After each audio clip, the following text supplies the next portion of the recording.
Mang-harvest tayo ng malunggay. Magluto tayo ng healthy chips. Malunggay chips. Ito na, na-harvest natin.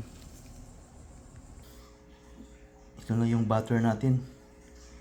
May cornstarch, eggs, and ground turmeric, black pepper, salt pepper, at olive oil ang gamitin natin yan pag-fry.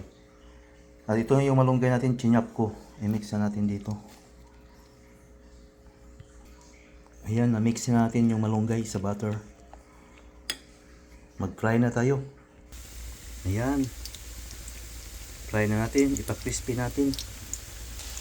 Ayan, nabaliktad na natin. Ito na ang crispy malunggay chips natin. At pinakurat lang ang katapat niyan.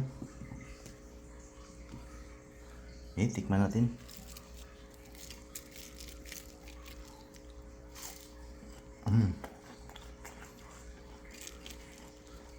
Crispy.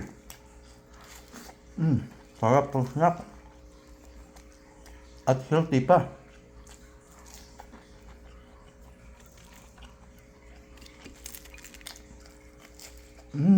Sarap.